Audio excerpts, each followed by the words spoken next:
बिस्मिल्लाहिर्रहमानिर्रहीम। आज हम बात करेंगे रेस जुडिकाटा पे। रेस जुडिकाटा जो है वो लातीनी ज़ुबान का लफ्ज़ है। रेस का मतलब है मामला और जुडिकाटा का मतलब है फ़ैसला। यानी इस तरह से हम कह सकते हैं कि अमर फ़ैसला शुदा से मुराद ऐसा मामला है जिसका फ़ैसला पहले हो चुका हो। इसको यूँ भी कहा जा सकता है कि हर रियासत के मफाद में ये है कि मुकदमाबाजी का खात्मा हो। यानी अगर एक दफ़ा किसी दावे का कतई फ़ैसला हो चुका है तो ये रियासत के मफाद के बरक्स और कानूनी तकाज़ों के ख़िलाफ़ होगा कि इसी मुकदमे पर दोबारा से दीवानी कार्रवाई का आगाज़ हो।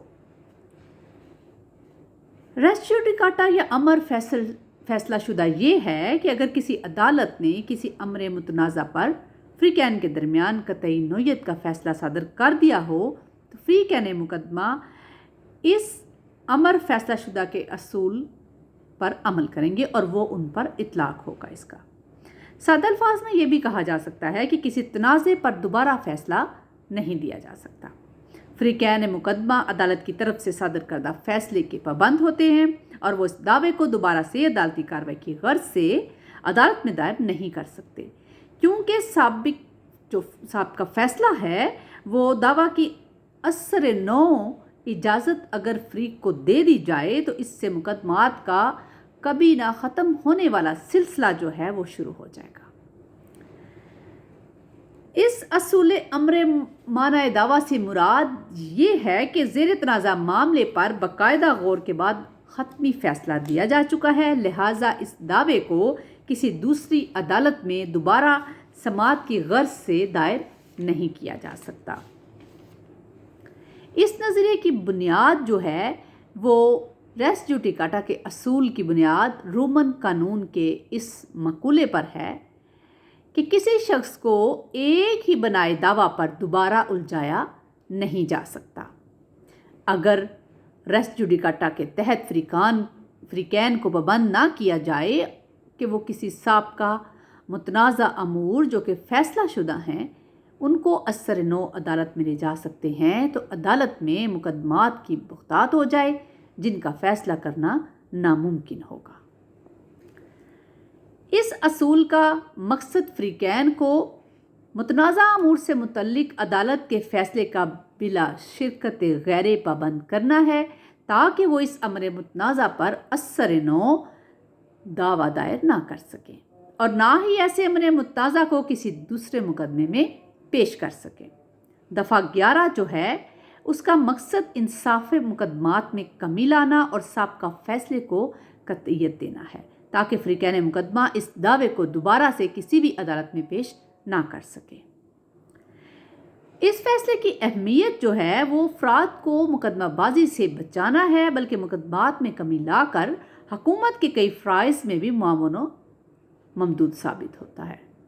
अदालतों के फ़ैसले को कतईयत हासिल होती है और अदालत के एहतराम में इजाफा होता है, क्योंकि अगर फ़्री कैन को पहले से फ़ैसला शुदा दोबारा दावा की समाअत की इजाज़त दे दी जाए तो हर फ़ैसले से नाराज़ फ़रीक यानी जिसके खिलाफ वो फ़ैसला हुआ होगा फ़ौरन इस दावे को असर नो अदालत में दायर कर देगा ताकि फ़ैसला उसके हक़ में हो।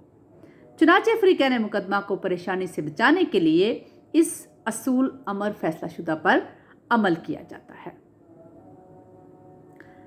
रेस जुडिकाटा का असूल मजमूआ ज़ाब्ता दीवानी की दफ़ा 11 में बयान हुआ है।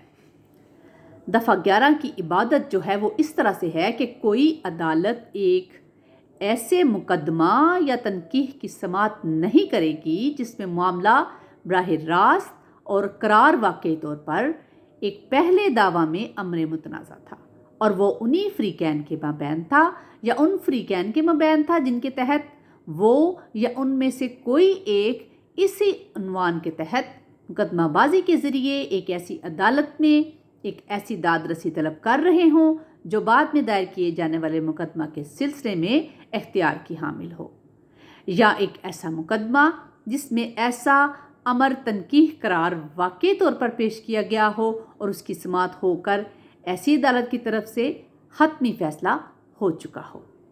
तशरीह नंबर 1 ये है کہ مقدمہ سابق سے ایسا مقدمہ مراد ہے جو اسی دوسرے مقدمے سے پہلے طے پا چکا ہو۔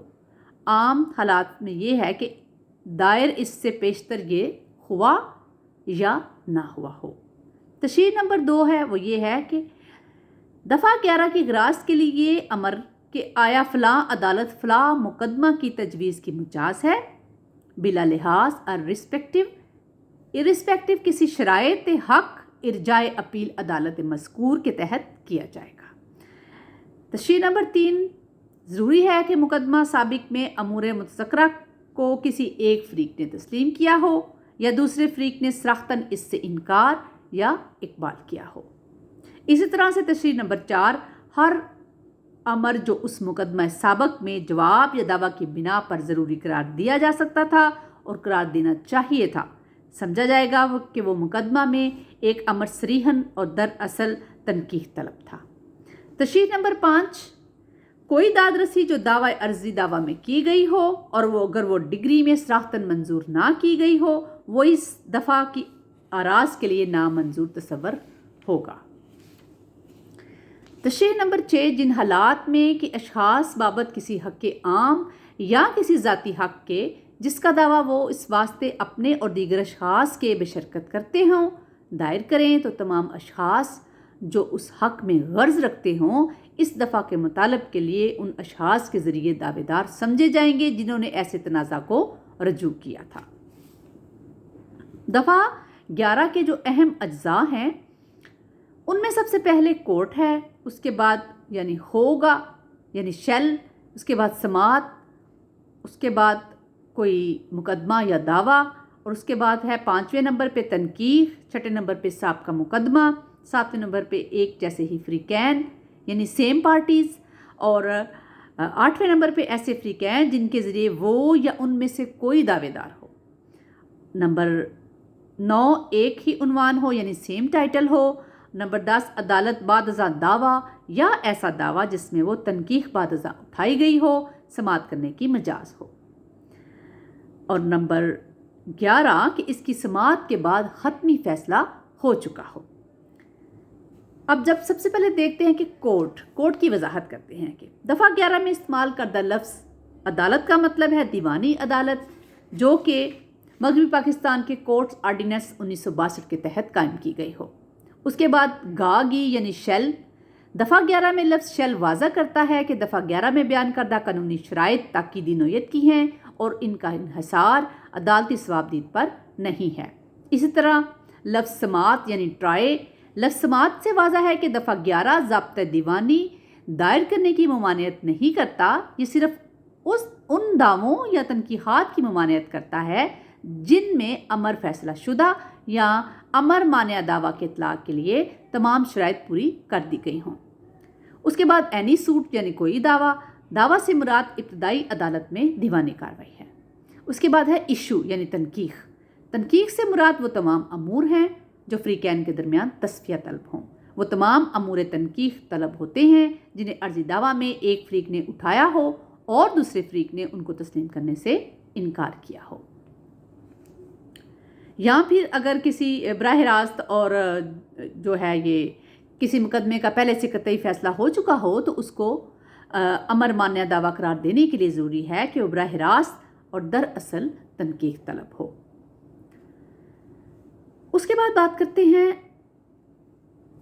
فارمر سوٹ کی یعنی سابقہ دعویٰ کی۔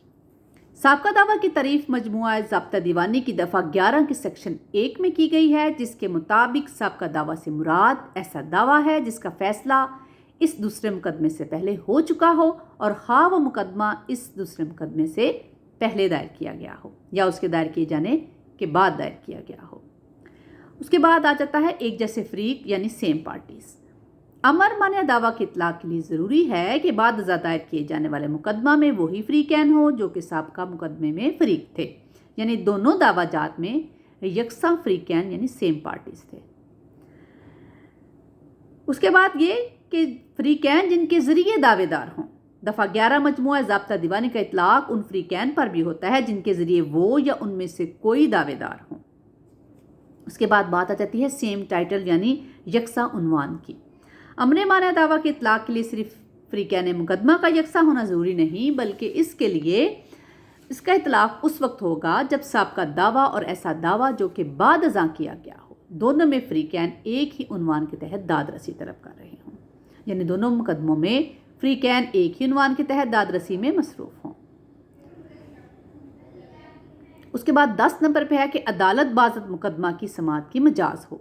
मजाज अदालत से मुराद ऐसी अदालत है जिसके साबका मुकदमे का फ़ैसला किया था और वो बाद में दायर होने वाले मुकदमा की समाअत करने और फ़ैसला देने की मजाज हो। उसके बाद बात करते हैं दफ़ा 10 की इबादत की। दफ़ा 10 की इबादत के तहत कोई अदालत किसी मुकदमा की कार्रवाई जारी नहीं रखेगी जिसमें अमर मुतनाज़ा बराह रास्त और करार कतई तौर पर पहले से दायरशुदा दावा में हो, जो उन्हीं फ़रीक़ैन के मबैन ज़ेर तनाज़ा हो या उन फ़रीक़ैन के मबैन हो जो उन्हीं फ़रीक़ैन या उनमें से किसी एक फ़रीक़ के मबैन हो, जो उसी उन्वान के तहत मुकदमा बाजी में मसरूफ़ हों जिसके तहत मुकदमा ज़ेर समाअत है। हाँ, वो इसी अदालत में हो या पाकिस्तान की किसी और अदालत में हो और इस अदालत को दाद रसी मुहैया करने का इख्तियार समाअत हो, या किसी ऐसी अदालत में ज़ेर समाअत हो जो पाकिस्तान की हदूद से बाहर वाक़या हो लेकिन वो वफाकी हुकूमत की तरफ से कायम की गई हो या उसकी तरफ से मुसलसल कायम रखी गई हो और जिसे इसी तरह की इख्तियार समाअत हासिल हो या मुकदमा सुप्रीम कोर्ट के रूबरू ज़ेर समाअत हो। ये था रेस जुडिकाटा के बारे में कुछ इन्फॉर्मेशन जो आपके साथ शेयर की हैं। दुआओं में याद रखिएगा और चैनल को सब्सक्राइब कीजिएगा। शुक्रिया।